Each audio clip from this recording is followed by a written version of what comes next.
Hello, अस्सलाम वालेकुम and welcome to the pavilion. मैं हूं फखर आलम। आप देख रहे हैं sports hour continued coverage of the HBL PSL season 9। Match number 5 अब से कुछ लम्हे पहले इख्तिताम पजीर हुआ और मुल्तान सुल्तान्स ने ये मैच जीत लिया। इससे पहले कि हम इस मैच के हवाले से गुफ्तगू करें, let me bring in my four panellists. I have got four fantastic cricketing minds here in the studio, four former captains of Pakistan, four outstanding individuals. I've got first up the young dynamic Azhar Ali. Azhar, good evening, assalamu alaikum and welcome. Next up, Mr. Dependable himself, Misbah-ul Haq. Good evening, assalamu alaikum, Misbah. Wa alaikum assalam, thank you. Then I've got the professor of the game. I've got Mohammad Hafiz. Good evening, assalamu alaikum, Hafiz. Good evening. And without question, the legend himself, the Sultan of Swing, the greatest of all-rounders, Wasim Akram. Good evening and assalamu alaikum, Wasim. Assalamu alaikum जी, good evening everyone. आइए सबसे पहले नजर डालते हैं match summary के ऊपर कि how did it all go down. It was Multan Sultans जिन्होंने टॉस जीतकर इस्लामाबाद यूनाइटेड को बैटिंग की दावत दी। इस्लामाबाद यूनाइटेड ने बैटिंग करते हुए जो है वो 144 रन बनाए। एक ठीक थी, there were good moments there in the batting. Agha Salman again with a brilliant knock of 52 of 43। It was not an easy wicket. Cox there with 41। Azam Khan सिर्फ 13 रन बना सके। शादाब जिनके बारे में हम बात करेंगे अब से कुछ देर बाद, 11 रन बनाए उन्होंने। मोहम्मद अली बेहतरीन बॉलिंग उन्होंने की आज, फिर उन्होंने 3 विकेट लिए, 19 रन 4 ओवर्स के अंदर। Wonderful. Abbas also picking up 3 wickets for 33 and 4। Usama Mir 2 for 29 and 4 and Willey 1 for 26 and 4। Multan Sultans responded. 19.5 ओवरों में उन्होंने टारगेट पूरा किया। Hendricks there with a brilliant inning under pressure 58। Rizwan up top 43 after being dropped at 0 and then Iftikhar there with his 18 runs. Bowling में नसीम शाह 2 विकेटें लिए, उन्होंने 27 run देके 4 ओवरों में। इमाद ने एक विकेट हासिल की 22 run and then Mills with 1 and Shadab with 1 each. And that's how it is. Multan Sultans won by 5 wickets. Congratulations to all of them. With that, आइए जरा नजर डालते हैं आप पॉइंट्स टेबल पे कि पॉइंट्स टेबल पे क्या सूरत हाल है। आपकी स्क्रीन के ऊपर ये पॉइंट्स टेबल अब आ रहा है HBL PSL सीजन 9 का। मुल्तान सुल्तान्स अब पहले नंबर पे आ गए हैं। उन्होंने 2 मैचेस खेले हैं, दोनों के दोनों वो जीते हैं। But look at that net run rate for them is 1.435 positive. That's great. Quetta Gladiators now with 2 wins, 4 points, the second place because of the net run rate of 0.635. Islamabad United तीसरे नंबर पे 2 मैचेस खेले, 1 जीता 1 हारा, 2 points के साथ 0.438 net run rate के साथ। तीसरे नंबर पे लाहौर कलंदर्स चौथे, पेशावर ज़ल्मी 5वें और Karachi Kings at the bottom of the table. And as we progress this table और the standings in this league will change as we go ahead. So that's the points table. Let me start off with you, Wasim. Multan Sultan sealing that one. Islamabad United, a lot of things left there to improve. Yeah, I mean, I don't understand one thing. Yeah. आजकल की cricket में ये T20 format में जब pitch पे आप जाते हो as an opener, these guys can tell me, I mean, openers भी रहे हैं दोनों। आप असेस करते हो ना पिच को कि यार इस पिच पे 6 ओवरों में 40 नहीं होना, 50 नहीं होना। इससे बजाय कि हम विकेटें गंवाएं, हम कोशिश करते हैं 35 से कर लें, एक आधी विकेट भी गिर जाए उसमें ओके है, will cover 80 wickets in hand. But आजकल की क्रिकेट में मैंने देखा है जाते हैं ना ये पिच देखते हैं ना कंडीशन देखते हैं, पर ठूस शुरू हो जाते हैं। अगर बॉल सीम हो रहा है या स्विंग हो रहा है, बाउंस हो रहा है, तो इसका मतलब है हिटिंग करना उसमें मुश्किल है। इसका मतलब है कि बॉलर्स के पास चांस है आपको आउट करने का, तो वो बस ये इतना सोचते नहीं है ये। और आई सपोज मनरो की आप परफॉर्मेंस देख लें, अभी तक जो उसकी लास्ट 5 इनिंग्स हैं वो मेरे सामने हैं। 8, 5, 27, 6, 7, 53 runs in the average of 10. This is his last 6 scores in T20 format, and he looked out of sort today. Yeah. I mean, credit to Mohammad Ali, the way he bowled. We talk about him little later, but उसने उसको no ball पे out भी किया। But उसके बाद जो around the wicket आया, I think Misbah के साथ उसने काफ़ी काम किया। और मिसबा बता रहा था कि आजकल के जो यंग बॉलर्स हैं, why don't they come around the wicket to the left hander इस शॉर्टर फॉर्मेट में, ताकि उसको वो कट का रूम ना मिले और पुल का रूम ना मिले। इसका मोहम्मद अली ने किया तो उसको तंग किया उसने, फिर उसको बोल्ड भी किया उसको सिया। और दूसरा बाकी भी बात करेंगे, बट आपका एक कप्तान जो इन फॉर्म में है, जिसने 74 किया पिछले मैच में 41 गेंदों पर, वो 3 पे क्यों नहीं आया, 4 पे क्यों नहीं आया? उसने पोस्ट उसमें इंटरव्यू में कहा है कि विकेट थोड़ी मुश्किल थी, I wanted proper batsman to go bat. That's not something, I hope कि ये लैंग्वेज बैरियर हो, उसका ये मतलब शायद ना हो, बिकॉज अगर इसका मतलब अब निकाला जाए तो उसका मतलब है कि आसान विकेट पे मैं जाऊँगा, मुश्किल विकेट पे किसी और को भिजवा दूँगा। अगर वो विकेट इतनी मुश्किल थी, अगर वो बात जो आप सही कह रहे हैं, अगर वो may be lost in translation ना हो, but if that's what he meant, then the other question is कि फिर उन्होंने बॉलिंग इतनी देर से क्यों कराई अगर विकेट मुश्किल थी? 10वें या 11वें ओवर में शायद आया था, 11वें ओवर में आया था बॉलिंग करने। या अब ये चीज़ें इन बच्चों को सिखानी है कि लीडिंग फ्रॉम द फ्रंट, मैंने कल भी एक्सप्लेन किया था, लास्ट डे बिफोर भी एक्सप्लेन किया था इन क्रिकेट में कि जब chips are down you take the ball, when things are difficult in batting you go bat, that's how you lead from the front. Action speaks more than words. Absolutely. But let's talk about Agha Salman there. What another great innings by Agha Salman. Misbah played really well. जी बिल्कुल, थोड़ा lucky भी रहे, but I think वही चीज़ कि थोड़ा in form batsman जब होता है ऐसी मुश्किल पिच पे, थोड़ा सा हमें लगा कि जो वसीम भाई बात कर रहे हैं ना कि जब कंडीशंस थोड़ी सी मुश्किल हों तो उसको असेस करके थोड़ा सा अपनी गेम को चेंज करना। ठीक है, एक आधा चांस लिया, कैच गिरा वहाँ पे, बट कैलकुलेटेड खेले, उसके बाद अंदाज़ा लगा लिया पिच का कि भाई थोड़ा बॉल सॉफ्ट करना पड़ेगा यहाँ, जब तक सीम हो रहा है, हार्ड बॉल है, स्विंग हो रहा है, तो उस वक्त तक इतना आसान नहीं है। नॉर्मली इस फ्लो में नहीं खेल रहे, बट पिच के साथ असेस किया उन्होंने अपने आप को। सो आई थिंक इस्लामाबाद के लिए एक अच्छी खबर है और पाकिस्तान के लिए भी कि he is performing well in this format. But I think overall Islamabad की प्रॉब्लम्स नज़र आ रही हैं। जो एक हमें नज़र आता था ना कि पावर हाउस है बैटिंग में, कहीं ना कहीं उसमें होल, जैसे लाहौर की बॉलिंग में हमें एक होल नज़र आया, इनकी टॉप बैटिंग में मनरो के फॉर्म में ना होने की वजह से एक हमें वीक लिंक नज़र आ रहा है। Let's see how they just fill in that gap. Jordan Cox today, Hafiz, he came off freshly off the board, 41 today, contributed well, especially that partnership with Agha Salman. ये बहुत अच्छा खेले, पहला match था और मुझे पता लगा कि इससे पहले जो वो IL T20 खेल के हैं वहाँ पे कुछ सक्सेसफुल नहीं रहा उनका सीज़न, लेकिन आके अपने फ्लेयर में खेलना, अपने शॉट को बैक करना, अपने टैलेंट को बैक करना, एक मुश्किल पिच जिस पे बाकी सारे बैट्समैन थोड़े फंसे, उनसे टाइम नहीं हुआ, यू गेट सम लक। जब आप ब्रेव होते हैं तो आपको लक आपकी फेवर करती है, तो I think he played very well. लेकिन अगर ओवरऑल मैं देखूं तो इस्लामाबाद should blame themselves to lose this game, और उसमें सबसे बड़ा जो मैं समझता हूँ हाथ है वो कप्तान की अपने टेक्टिकली एरर्स हैं। He has a poor game as a captain, क्योंकि कप्तान सिर्फ परफॉर्मर नहीं होता एज ए बैट्समैन या एज ए बॉलर, उसके टेक्टिक से भी मैच जीता जाता है। तो आज शादाब का एक बुरा दिन था मुझे लगता है, बैड डिसीजन जो उन्होंने बोला, जो वसीम भाई ने बात की कि वो नहीं आए क्योंकि उनको लगा कि बैट्समैन को जाना चाहिए, तो we believe that he is a proper batsman. और जब आप बारी लेने आते हैं इसका मतलब है आप बैट्समैन की जगह पे आ जाते हैं। जब आपका दिल करेगा तो आप बैटिंग कर लेंगे, जब दिल करेगा तो आप पीछे चले जाएंगे। इन फॉर्म होने की एक बड़ी बेहतरीन मिसाल आप देख लेंगे सलमान आगा, जिसकी मिसबा ने बात की, because he was in form, he scored runs in the last game, got confidence, मुश्किल पिच पे भी परफॉर्म किया। तो अगर शादाब आ जाते तो ये डेफिनेटली ये रन्स आपको लेके जाते। फिर tactically errors as a bowling unit भी उन्होंने किए, तो ओवरऑल मुझे लगता है कि Shadab had a poor game as a captain because of tactics. दूसरी साइड पे टेक्टिकली राइट डिसीजन लेने से जो मोस्ट सक्सेसफुल जो है कैप्टन वो बन गए रिजवान। तो इसकी वजह यही है कि जब आप एज ए कप्तान, आपकी एक अपनी परफॉर्मेंस है और एक आपकी परफॉर्मेंस होती है by using the right tactics. Yes absolutely. Azhar, for Azam Khan के लिए आज बड़ी अच्छी अपॉर्चुनिटी थी एक बड़ी इनिंग दिखाने की।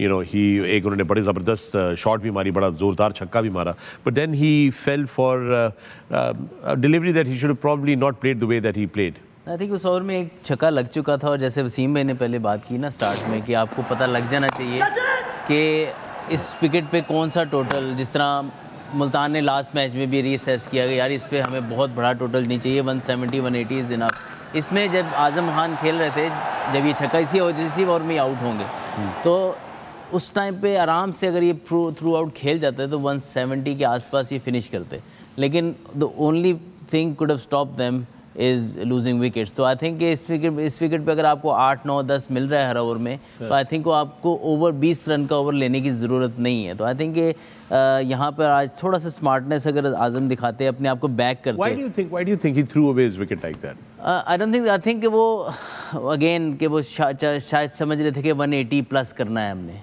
और बाद में जब आई थिंक ये फील्डिंग कर रहे होंगे तो उनको एहसास हुआ होगा कि यहाँ पे अगर हमारे पास 160 भी होता, इवन आई बिलीव कि if they bowled well in right areas for long enough they could have win this game even with 145। I think यहाँ पर बैक करना बहुत ज़रूरी होता है। हमेशा हर पिच जो है वो 200 वाली पिच नहीं होती, हर पिच जो है वो 180 वाली नहीं होती। तो आई थिंक असेस करना, फिर शोएब भाई को, शोएब मलिक को हमने अक्सर सुना है कि give yourself full chance even you have about 20-30 balls to play.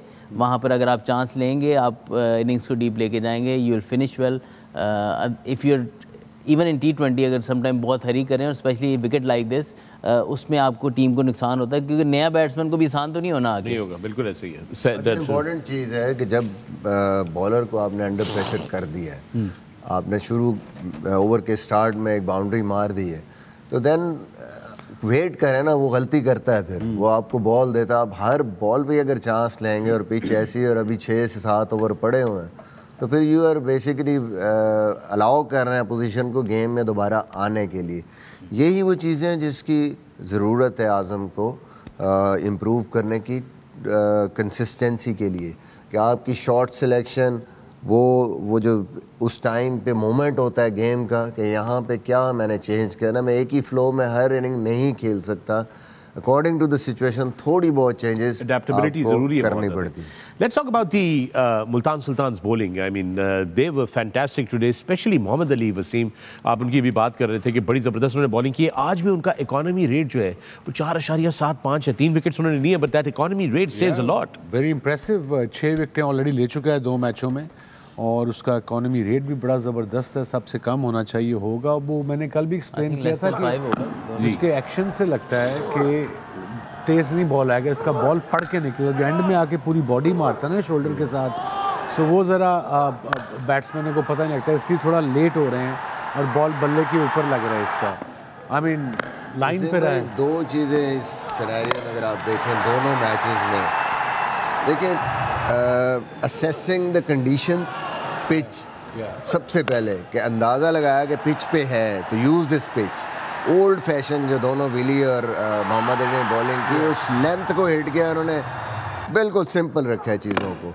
बाकी जो बॉलर्स ने मैंने देखा है, नसीम में भी समहाउ कहीं ना कहीं वो T20 वाला मेंटालिटी आई है कि हाँ हम थोड़ा सा आगे कर दें, थोड़ा सा स्लोअर वन कर दें। जी बिल्कुल, ये बड़ा ज़रूरी है। T20 है, लेकिन जब पिच आपको कंड्यूसिव मिल गई है, जहाँ पे आपको अच्छी लेंथ से सपोर्ट मिल रही है और बैट्समैन के पल्ले नहीं पड़ रहा, देन यूज़ इट, सिंपल रखें उस चीज़ को। That was the key, I think. Very important to mention here कि वो जो पोस्ट मैच में अपना इंटरव्यू जब दे रहे थे, तो उन्होंने बात की कि लॉन्गर फॉर्मेट पे रेड बॉल से खेलने के बाद ये बहुत आसान हो जाता है आपके लिए, which we have been saying through out.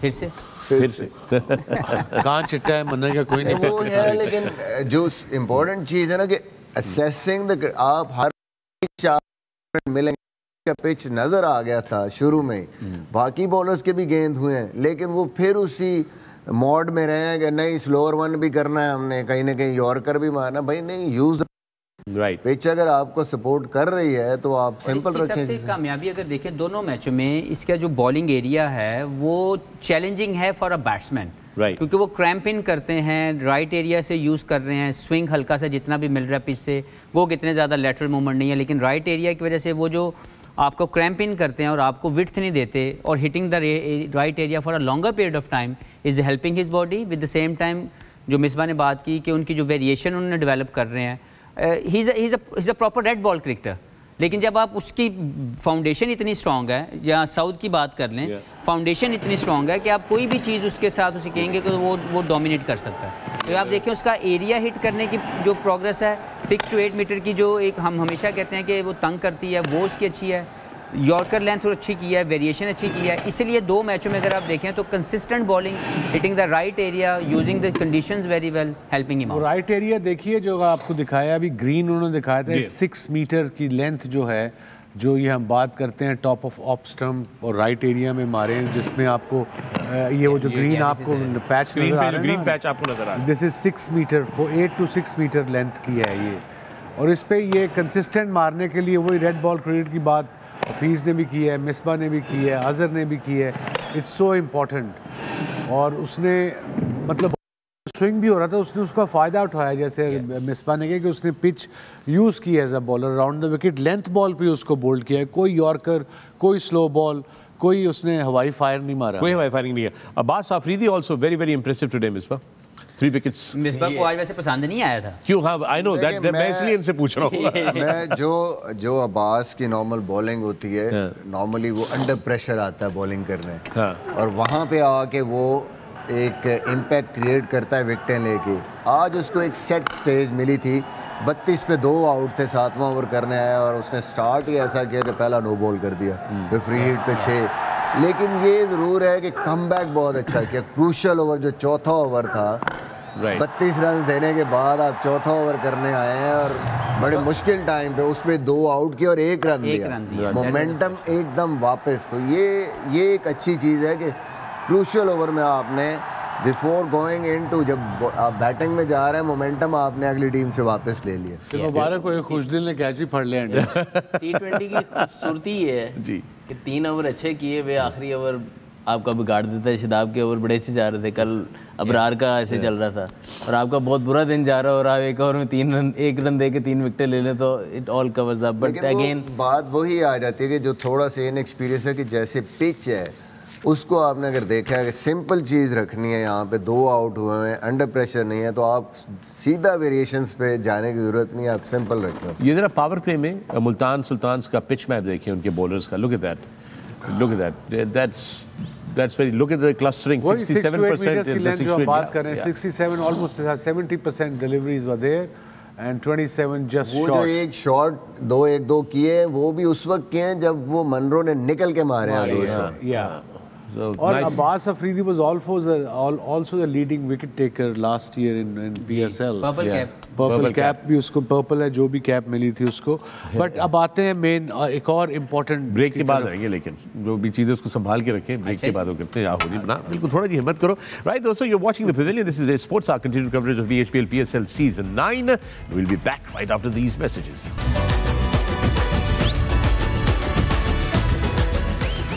Welcome back to the Pavilion of Fakhar Alam. आप देख रहे हैं sports hour continued coverage of HPL PSL season 9। Wasim wants to throw that ball to me but he is not. यार ते suit दियो यार, catch करा दियो यार, तुम्हारी मेहरबानी, बस खत्म। ओके ਇਹਨਾਂ ਡਰੇ ਕਿ ਤੁਸੀਂ ਵੀ ਨਾ ਛੱਡ ਦੇਣਾ। आज अच्छा दिन नहीं है फील्डिंग का। आज फील्डिंग का अच्छा दिन नहीं है। Talking about fielding, actually, you're right. It wasn't a very great day in the field for either side today. एक बात कंसिस्टेंट है जी, दुनिया कहाँ से कहाँ चली जाए, क्रिकेट कहाँ से कहाँ चली जाए, कैच असी पाकिस्तान ने ड्रॉप करने ने जितने भी हुए पाकिस्तानियों ने किए हैं, 2 खुशदिल ने किए हैं और 2 इमाद ने किए हैं। अच्छा, खुशदिल के हमने दोनों कैच देखे पहले, दोनों पीछे था, बाउंड्री में था, ऊंचे कैच थे, पर कई दफ़ा मुश्किल हो जाते हैं। हमने भी बड़ी नाइट क्रिकेट खेली है। ये देखिए उनका ये पहला है, first drop there, there you go. Okay. ये बैलेंस देखें ना, इसका बैलेंस देखें इसका। जी बिल्कुल, ये देखें अननेचुरल स्ट्राइड हो गई लेफ़्ट साइड पे।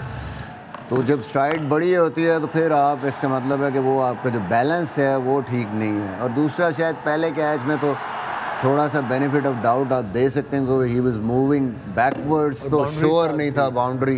हालांकि ये आपकी एज ए फील्डर आपने एडजस्ट करना है, लेकिन दूसरे में तो बिल्कुल ही नज़र आ रहा है कि अभी पिछला कैच उनके दिमाग में है और वो बस he is already down unnaturally.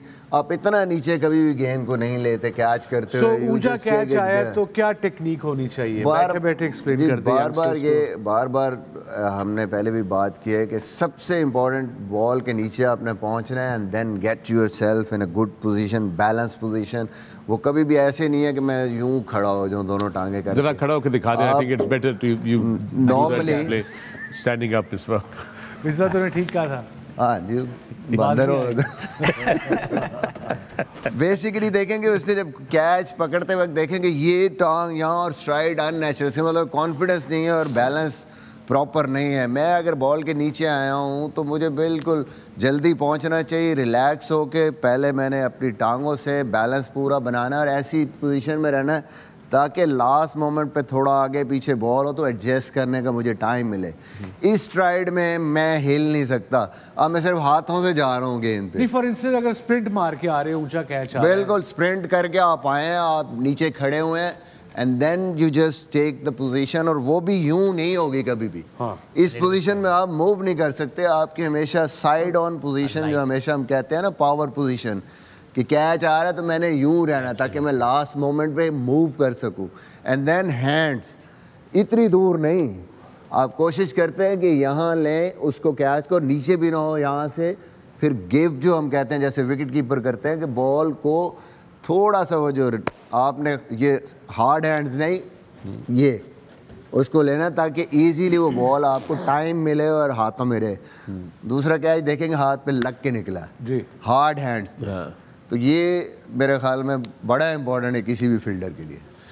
Alright, ये हमारे दोनों एक्सपीरियंस फील्डर्स हैं। इमाद भी ठीक है, कैचेस ड्रॉप हो जाते हैं, बट आई मीन ये जरा इमाद का कैच देख लेते हैं जो रिजवान पे उन्होंने कैच ड्रॉप किया ना, रिजवान पहली बॉल के ऊपर नसीम शाह की, this is the first catch that went down. Let's take a look, ये आपकी स्क्रीन के ऊपर लेकर आ रहे हैं, this is nice ball by, देखिए मूविंग, वही पोजीशन आपकी जब तक स्ट्रांग नहीं होगी नीचे से, ये ही इज मूविंग, और हालांकि एंड पे पोजीशन अच्छी उनकी बनी है, लेकिन आई डोंट नो जस्ट वो गेंद या तो वो इस जगह पे फील्डिंग करते नहीं है, अचानक उनको मतलब कहीं ना कहीं उस जज नहीं किया, और इसमें तो बिल्कुल पोजीशन बिल्कुल जज ही नहीं हुई। इसमें जो लगा है वो समझा कि बॉल तेज आया और इतना तेज आया नहीं, मे बी, और यूर प्रॉब्ली राइट कि शायद वो एक्स्ट्रा कवर पे फील्डिंग कम ही करते हैं, तो उसका आइडिया नहीं रहता आपको। मेरा नहीं ख्याल ये वजह होगी, मुझे थोड़ा सा लगा है कि इमाद जब से इस्लामाबाद में गए हैं, बुझे बुझे से नजर आ रहे हैं। He's not the Imad Wasim we all know. He used to take the game on.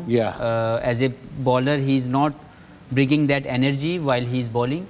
As a batsman, आज जो मैंने उनको खेलते हुए देखा, मुझे लगा कि थोड़े बुझे बुझे हैं। आई थिंक मुझे लगता है अभी इस बैटिंग में थोड़ा सा प्रीवियस जो फॉर्म्स अभी खेल के आ रहे हैं ऐसी नहीं है, लेकिन bowling he is doing well, he bowled very well, even today बहुत अच्छा स्पेल किया है। लेकिन फील्डिंग में जो सबसे इम्पोर्टेंट दोनों कैचेस में आप देखेंगे, हम समझते हैं हाथों से कैच होता है, हाथों से कैच बाद में होता है। आपकी बेस बड़ी ज़रूरी है, स्ट्रॉन्ग बेस, चाहे जहाँ पे भी हैं, नीचे से सारी एनर्जी आनी है। अगर नीचे से आप मूव कर रहे हैं तो आपके हाथ कभी भी उसको बॉल को सही तरीके से कलेक्ट नहीं करें। हमारा वो इंडिया से मैच था, वो बड़ा famous test match 99 Chennai test, मुझे याद है, अभी भी याद है जैसे कल की बात है, because it was a big occasion, massive deal in my cricketing career. The great man was batting, Sachin Tendulkar, और सारे फील्डर बाउंड्री पे थे, उनको 20 रन चाहिए थे टेस्ट जीतने के लिए, 40,000 बंदा, सचिन, और लग रहा था कि जीत जाएंगे, बिकॉज 20 चाहिए, 105 आउट है, 136 पे मेन मैन खेल रहा है। तो सकलैन ने 10 आउट, आई थिंक 8 आउट किए थे उस टेस्ट, 10 किए थे, तब तक 8 उसके हो चुके होते, 5 और 3, और लग गया। मैं कप्तान था तो पता लगा, मैंने बॉडी लैंग्वेज अपने बड़ों से सीखी, जावेद भाई, इमरान भाई, मुदस्सर नज़र साहब, इन सब से, कि जो टीम में जो लीडरशिप होती है ना क्रिकेट में स्पेशली, लड़के आपको देखते ही देखते हैं, इनडायरेक्टली देखेंगे बट देखेंगे ज़रूर। आपकी बॉडी लैंग्वेज नेगेटिव है तो वो भी नेगेटिव हो जाएंगे, वो भी सोचेंगे यार मैच जल्दी ख़त्म हो। तो मैंने हल्का सा हडल किया, मैंने कहा सकलैन ये तुझे पढ़ रहा है, credit to Saqlain, he bowled beautifully. तो सारे फील्डर बाउंड्री पे रखते हैं, एक तो सिंगल मिल जाएगी, दूसरा वाला आ जाएगा, उस पर अटैक कर देंगे, जो भी सब मोंगिया था, आई थिंक मोंगिया को मैंने आउट कर दिया था, और बाद में हुआ था सचिन के बाद में आउट हुआ, वो पहले हुआ, दूसरे नए गेंद पे आउट हुआ, दूसरे नए गेंद पे, ठीक एनीवे। तो अब सारे फील्डर बाउंड्री पे थे, ठीक है, एक तो सिंगल मिल जाए, बाउंड्री ना लगे, और मैं सिर्फ एक्स्ट्रा कवर में कप्तान था जो सिंगल दे रहा था, हाफ वे खड़ा था। अब सचिन, मैंने कहा सकलैन को, कहा क्रेडिट टू सकलैन के, उसने बात भी मानी और किया वो बॉल। मैंने कहा दूसरा ऑफ स्टंप के बाद थोड़ा ऊंचा कर। अब सकलैन ने मुझे देखा हल्का जिहा 20 स्कोर रहता है, ऊंचा ऑफ स्टंप के बाहर, उस 136 पे खेला, उसको बॉल इतना नज़र आ रहा है। मैंने कहा सकी रिस्क तो लेना पड़ेगा, अगर सिंगल देते रहे तो मैच वो ले जाएंगे। एंड क्रेडिट टू सकी कि उसने एग्जैक्टली वही बॉल किया, और जो मैंने सोचा था कि ये शायद ये कर सकता है, वो सचिन ने वही उसको मारा, और वो टॉप एज लगी, और कैच किसके पास गया? एक बंदा, मैं। मगर वो कैच से पहले मैं ये बताने की कोशिश कर रहा था कि मुझे याद ये था, I remember it like yesterday, Wasim, balance yourself. जैसे इसने बात की ना बैलेंस की, मैं कहा बॉल के नीचे आके बस बैलेंस कर ले अपने आप को, or keep an eye on the ball. Because you have 40,000 people screaming in your head, and then that you know, तो balance जैसे बात करते हैं ना, ये बड़ा जरूरी, बॉल के नीचे आके पहले हमने बैलेंस करना है और फिर एडजस्ट होना है, वो जिस तरीके से इसने बताया। दूसरी जो पकड़ लिया था ना कैच आपने, जो दूसरी इम्पोर्टेंट चीज़ है वसीम भाई, ये जो पोजीशंस हैं अनयूजुअल पोजीशन जहाँ पे आप नहीं फील्ड करते और एकदम आप करते हैं, जैसे एक्स्ट्रा कवर है या आप कवर में खड़े हैं नए बॉल पे, यहाँ पे बॉल की पेस जब तक आपकी प्रैक्टिस नहीं होगी, आप समटाइम्स आपसे वो फील्डिंग नहीं होती। जैसे मैं एक्स्ट्रा कवर में मिड विकेट पे फील्डिंग करता था तो मेरी हर रोज़ की रूटीन थी कि मैंने 25 से 30 कैच एक्स्ट्रा कवर में पकड़ने हैं, बैट्समैन की तरह मारना है उन्होंने मुझे, और डायरेक्ट हिट्स, और मिड विकेट पे भी वो कैच पकड़ने हैं, क्योंकि पेस यहाँ बड़ा मुश्किल, कई दफ़ा आपको पेस का आइडिया नहीं हो पाता। तो मुझे लगता है थोड़ी सी अनयूजुअल यहाँ पे ऐसी जगहों पे वो फील्ड करते नहीं है, मिड ऑन मिड ऑफ पे करते हैं हमाद, और स्क्वायर ऑफ द विकेट या ऐसी जगह पे कर रहे हैं, ये भी हो सकता है थोड़ी सी डिफिकल्ट। अच्छा, एक चीज़, ये हम चूँकि कैच ड्रॉप की बात कर रहे थे, रिजवान की कैच के ड्रॉप की बात कर रहे थे, Misbah, Hafeez, Azhar, all batters, I like to bring this to your attention. आपने देखा कि वो एक बॉल है रिजवान के लिए, एक जगह है जो स्पॉट है जहाँ से वो मारते हैं ड्राइव, अक्सर लगा देते हैं और वो खड़ी कर देते हैं गेंद, या मतलब एज लगा देते हैं उस पर। आज भी वही बॉल उनको मिला है up front. What's going on their? Match में भी अभी आउट हुए जी, ऐसे ही इसी तरीके से, इफ आई रिमेंबर। या ये टेक्निकल और उसका इशू है और वो उसको जानता है और इसके ऊपर काफ़ी काम भी होता है, उससे बताया क्या भी जाता exactly है। क्या है इशू, इसको मतलब आप लोग इलैबोरेट करें टेक्निकली, हमारे बच्चे जो देख रहे हैं यंगस्टर्स, देखें, क्योंकि देखें as a batsman he is a very successful batsman, no question about it. और सम टाइम क्या होता है कि आपकी हमेशा टेक्निक के कुछ ना कुछ इश्यूज होते हैं जो आपको हमेशा एड्रेस करने पड़ते हैं। तो I think he also has that issue, जहाँ पे टॉप ऑफ ऑफ स्टंप पे जब बॉल आता है तो ये फ्रंट फुट के ऊपर अपना जो स्टेबल पोजीशन है वो नहीं रख पाते, because he goes with the hands. Right, इनका बॉडी वेट वहीं पे रहता है। स्टार्ट का नया बॉल अगर हम दिखाएं, वो जो कैच ड्रॉप, ये जरा वो दिखाएं जो इमाद वसीम ने इनका कैच ड्रॉप किया था शुरू में, पहला बॉल था नसीम शाह का, ये तो इनका आउट होने वाला है बॉल। लेकिन ये एक वो एरिया है जो हर टीम को, हर एनालिस्ट को पता है कि राइट एरिया में आगे से यहाँ ये वाली जगह, इसकी बात करो। He goes with the hand, he don't go with the proper balance of his body। ये जरा टांग देखिएगा, टांग पूरी नहीं जाती, अपनी जगह पे स्ट्रक होती है और सिर्फ हैंड्स के साथ जाती है, जिसकी वजह से इनका बॉल कंट्रोल में नहीं रहता। ये पहले एक दो टेस्ट में भी आउट हुए हैं। ये इनका वो वीक एरिया जो डेवलप होने वाला है, विच ही नोज वेरी वेल। इसको बताया भी गया and I am sure he will work on this, क्योंकि ये काफ़ी अरसे से चल रहा है और जब तक ये, अगर ये दूर करते हैं तो ये और ज़्यादा सक्सेसफुल हो जाएंगे, क्योंकि बाकी इनकी जो इश्यूज हैं काफ़ी हद तक मैनेज किए हुए हैं। अगर ये वाला वो हैंडल करते हैं, actually he prefers to just stay on the back foot, क्योंकि ज़ाहिर है उन्होंने ये और ये वाली शॉट अच्छी लेंथ वाली बॉलों को डेवलप किए हुए हैं। तो कई दफ़ा वो जो हफीज़ बात कर रहे हैं बिल्कुल सही है, कई दफ़ा वो कंप्रोमाइज़ करते हैं of side, off stump, front foot पे, इवन अंदर आता बॉल भी, इवन स्पिनर का जो खेला है वो बिल्कुल वो इतना पीछे बॉल नहीं था जिसको बहुत ज़्यादा स्केयर खेलने चले गए। तो अगर इस चीज़ को remaining in is strength back foot के साथ थोड़ा सा, मैंने देखा है इनको टेस्ट क्रिकेट में पहले ये जाते थे शॉर्ट हैंड खेलते थे, कुछ T20 की वजह से मुझे लगता है ज़्यादा जो है ना ये शुरू हो गया, और राइट ड्रिल्स अगर करेंगे तो आई होप के और ज़्यादा इनको रन्स मिलेंगे। इसमें थोड़ा सा मैं ऐड करूँगा कि एज ओपनर ना, क्योंकि समटाइम आपका पाँव नहीं चलता, जिनका चलता भी है तो नहीं चल पाता है, कई बॉल अंदर आ रहा है एकदम बाहर निकल गया तो आपका पाँव स्टक रह जाता है।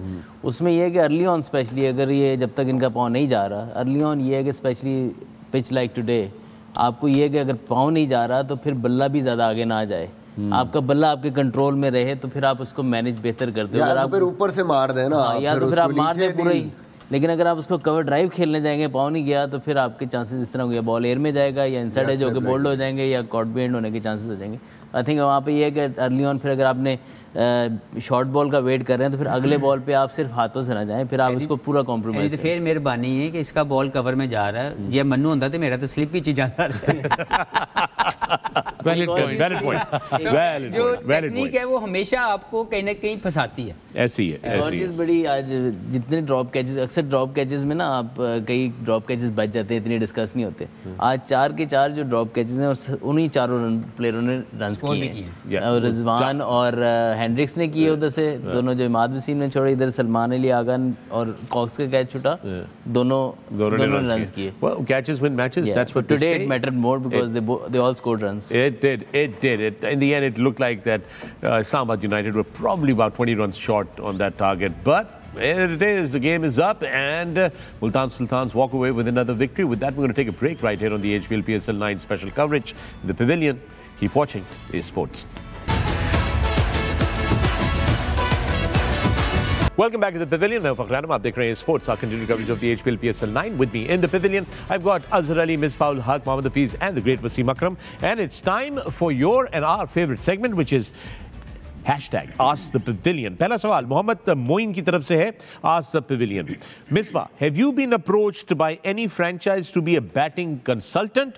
If not, Wasim Akram, why don't you get him on board for Karachi Kings? Probably one of the best around. क्या नाम बताया? Mohammad Moin. Moin साहब, why don't you mind your own business? Just kidding. ये कोई बेचारे ने अच्छा सवाल किया. It is good fit. हाँ जवाब दे. Approach by Peshawar Zalmi, but वो उससे पहले मैं यहाँ पे कमिट कर चुका था, तो इसलिए फिर.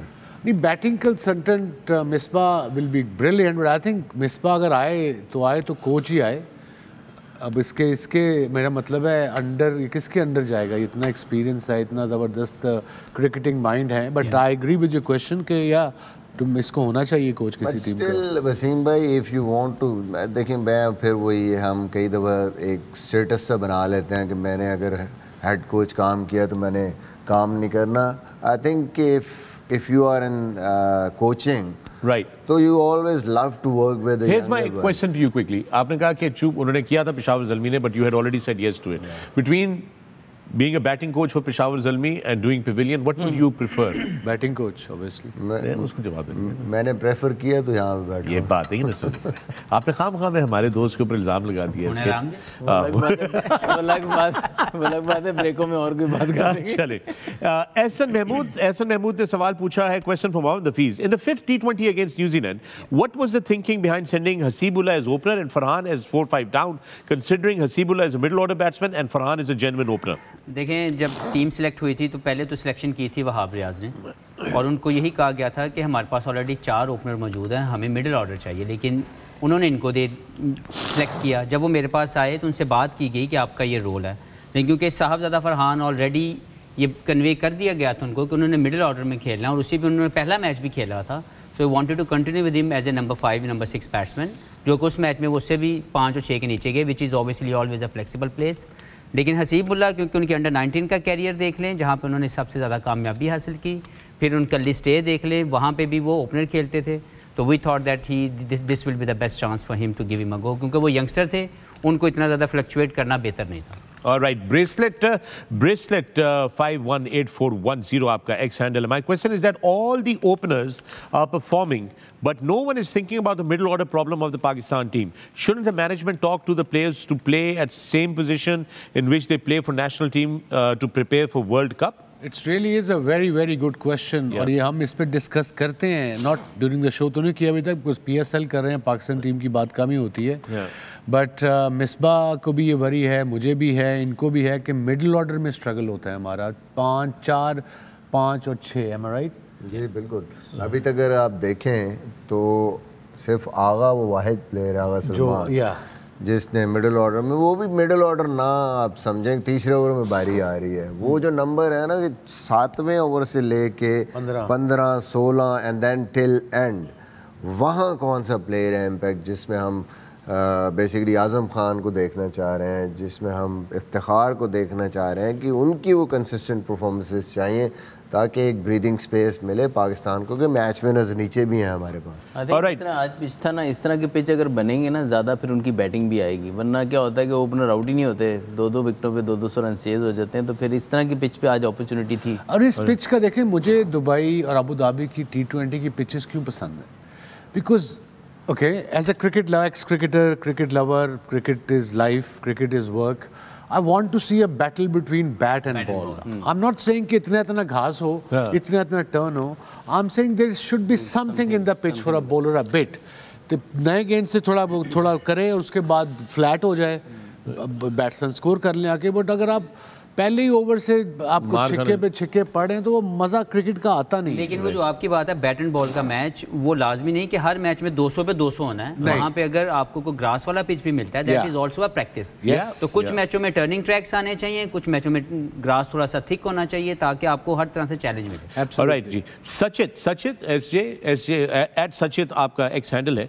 One ardent fan of the pavilion from India, thank you very much. Question about Usama Mir, he looks completely different beast in PSL now. Where was the same Usama in the recently concluded ODI World Cup in India? Why some of the players like him can't bear the pressure of international cricket? You know what I love about this day and age, being involved with cricket, के लोगों को cricket का पता है। बिल्कुल है। That's a proper cricketing। इससे पहले वाला भी क्वेश्चन था और ये भी क्रिकेटिंग क्वेश्चन। वो चीज़ है जो हम यहाँ डिस्कस कर रहे थे, इवन ग्रीन रूम में जो बैठे थे, ये maybe it's a little bit of confidence, psyche, extra fielder in T20, boundary पे एक एक्स्ट्रा फील्डर। मुझे लगता है लेग स्पिनर स्पेशली जब मिड विकेट ऊपर होती है तो बहुत सारे लेग स्पिनर जो है वो उस तरह की बॉलिंग नहीं कर पाते जिस तरह की नॉर्मली। हमने शादाब को भी देखा स्ट्रगल करते हुए, हमने उसामा को भी देखा, और फिर बात वहीं पे आ जाएगी घूम फिर के कि लॉन्गर फॉर्मेट जहाँ अटैकिंग फील्ड आपने रखी है, extra fielder inside the circle है, वहाँ पे आपके पास मार्जिन कम है, उससे आप पे प्रेशर भी पड़ता है और फिर आप गंदे बॉल करते हैं। So, what you can answer this question too? You were there. What do you think? मुझे ये लगता है पर्सनली कि इंटरनेशनल क्रिकेट के प्रेशर को हैंडल करने के लिए आपको ज़्यादा मैचेस चाहिए, जो कि आपको ऑब्वियसली खेल के आता है, लेकिन विद द सेम टाइम अगर आप उससे पहले तैयार हुए हुए हैं, अगर आपकी बेसिक्स ऑफ द गेम अच्छे तरीके से रेडी है, जो कि मैं रेड बॉल क्रिकेट को हमेशा कहता हूँ, जब आपने वो खेली होती है तो आप as a batsman, as a bowler वो प्रेशर एब्जॉर्ब करते हैं जो इंटरनेशनल क्रिकेट पे आप पे पड़ता है। लीगों में एक फ़न है, एक बहुत ज़्यादा लुक्रेटिव किस्म की अपॉर्चुनिटीज़ आपको दी जाती हैं और सम टाइम आपको लंबे रन भी मिलते हैं। इंटरनेशनल लेवल पे अगर आप एक या दो मैचों में एक्सपोज हो जाएं तो आपके लिए मुश्किल हो जाती है, या टीम मैनेजमेंट के लिए भी मुश्किल हो जाती है। तो इंटरनेशनल क्रिकेट के अंदर प्रेशर को हैंडल करना is a very big thing. जो बहुत से हमने प्लेयर सुने हुए हैं कि यार डोमेस्टिक तो बहुत अच्छा खेलता है, जब ऊपर जाता है तो ये बिल्कुल फ्लॉप हो जाता है, क्योंकि वो प्रेशर हैंडलिंग कर पाते हैं। स्किल्स वही होते हैं, डोमेस्टिक में परफॉर्म होता है क्योंकि प्रेशर कम होता है, जैसे प्रेशर पड़ता है ब्रेक डाउन। तो प्रेशर जब पड़ता है तो वो ये ठीक हो सकता है ना, आप इम्प्रूव हो सकते हो। खेल ये उसी तरीके से होता है कि जब आपकी basics of the game strong हो और आपको ट्रस्ट हो अपने प्रैक्टिस के ऊपर, जब आप प्रैक्टिस वैसे करके आते हैं आप एग्जीक्यूट भी वैसे करते हैं, which is my learning. All right, with that we're going to take another break here, but when we come back there's more on the other side. Stay with us. You're watching The Pavilion on Ace Sports.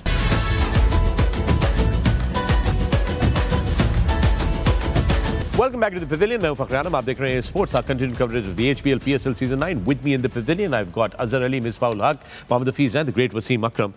And gentlemen, अब हमने फैसला किया है कि जो expert predictions आप लोग देते हैं उनका बकायदा स्कोर टैली करना ज़रूरी हो गया. So here is the score for the expert predictions so far. This is how the table looks like. Matches पे 4 पॉइंट्स के साथ मिसबाह-उल हक is on top. Wasim Akram with 3 points at number 2. Mohammad Hafiz and Azhar Ali are trailing at 2 points each. 3 point किਵੇਂ हो गए? Sir ये match की तरह 2-2 point नहीं मिलते. ये आपने जो 5 मैचेस में से आपने 3 मैचेस में सही बताया, 1-1 पॉइंट मिलता है. 5 में से 3 मैचेस आपने सही बताए, 3 पॉइंट्स. 5 में से 4 मैचेस सही बताए मिसबाह-उल हक ने. कैसे? जितनी उनकी मैंने देख लिया, जो पीछे जिस तरह वो शोर मचाते हैं ग्रीन रूम के अंदर, I have no idea how he got those 4 points. एक मैच की तो थी नहीं ना. और ये दोनों मारे गए एक दफा में.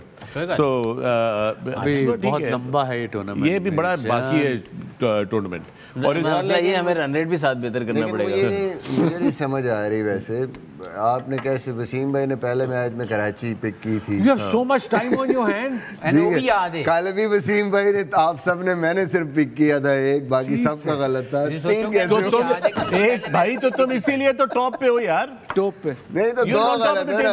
3 कैसे हो गए यार? कोई बंदा को तू टॉप पे टेबल दे फिर भी तेनू मुसीबत पे ही. मैं आपने लीड कम कर दिया कह रहे कि वो 3 थे कि मैं तो 4 थे. ठीक है, वो 3 थे. ये बड़ा पाकिस्तानियों का मसला ही है. वो ये नहीं देखते कि अपनी जेब में क्या पैसे आ रहे हैं, उनको फिक्र नहीं इसकी जेब में कितने पैसे जा रही हैं. मुझे वसीम भाई से खतरा है ना, ये आगे पकड़ लेंगे तो 2 का क्या. I am the last person you should rely on as far as prediction. मैं इसको क्लैरिफाई कर दूं आपको. पहले मैच में हमने एक्सपर्ट प्रेडिक्शंस नहीं की थी, अगर आप लोग याद करें, लेकिन हमने फिर भी out of the spirit of the game आप सबको एक एक पॉइंट दिया हुआ दे है देता है। सो मैं देखूं मेरा दूसरा पॉइंट कहाँ से So let me tell you कि जब मेरे से लोग पूछते हैं प्रेडिक्शन का, कोई इधर आए कोई पूछ लेता, अब तो कोई नहीं पूछता। मैंने कहता हूँ कि हमारा एक चौकीदार होता था अंदरून शहर में, तो वो डंडा लेकर रात को घूमता था, तो हर जगह दरवाजे पे ना हल्का हल्का आवाज आती, तो उसका डायलॉग था जागते रहना ते मेरे ते न रहना। मेरा भी यही हाल है प्रेडिक्शन। तो मैं वसीम भाई कह रहा हूँ ना, एक वो हो गया और एक आज का होगा, दो होते हैं ना, फिर भी तीन नहीं बनते। एक हमने वो एक और एक आज का ना, दो होते हैं ना। ये आपका पॉइंट काटने पे लगा हुआ है इसके और कुछ नहीं है। ओनू तकलीफ है और ये कि तानू एक पॉइंट एक्स्ट्रा किस तरह मिल गया, ठीक है ना। एक भाई मैच चल रहा है, नहीं पता। ए स्पोर्ट्स के प्रेसिडेंट हैं, ठीक है, शुक्र करो कि उनके 18 पॉइंट अभी नहीं लगाए हुए हमने, ठीक है ना। वो भी एक मिस्ट्री है। ये एक जो पॉइंट है वो प्रेसिडेंट होने का प्रोबेबली। हाँ प्रेसिडेंट यही फायदा है, यही फायदा है। Oh, that is too good, man. That is just too good. All right, we've got double header. कल 2 मैचेस हैं आपकी खिदमत में लेकर आएंगे, ये आपकी स्क्रीन के ऊपर लेकर आ रहे हैं। प्रिपेयर योरसेल्व्स, कल 12 बजे हम लोग आपकी खिदमत में बराह रास्त हाजिर होंगे, बल्कि आज 12 बजे, क्योंकि अब डेट तो चेंज हो गई। पहला मुकाबला कराची किंग्स वर्सेस पेशावर ज़ल्मी। दोनों टीमें जो हैं they looking for a victory, they both lost 1 game each and it's going to be a great game. पहला मैच होगा कल ये आपकी खिदमत में बराह रास्त लाहौर से, और फिर ये दूसरा मुकाबला कल शाम का मुल्तान सुल्तान्स का मुकाबला लाहौर कलंदर्स। ये भी एक बड़ा अच्छा मुकाबला होगा। मुल्तान सुल्तान्स 2 मैचेस जीत चुके हैं, लाहौर कलंदर्स 2 मैचेस हार चुके हैं। लाहौर कलंदर्स अपने होम ग्राउंड में अब कोशिश करेंगे कि वो रीगेन करें मोमेंटम अपने फेवर में, but that's this evening game 7 PM we are going to be bringing that to you live. And with that gentleman I like to say thank you Azhar, thank you Hafeez, thank you Misbah, and thank you skipper. We will see you here in a few hours at 12 noon. Till then, everyone take care of yourselves and remember, it bit Gulkan. Good night.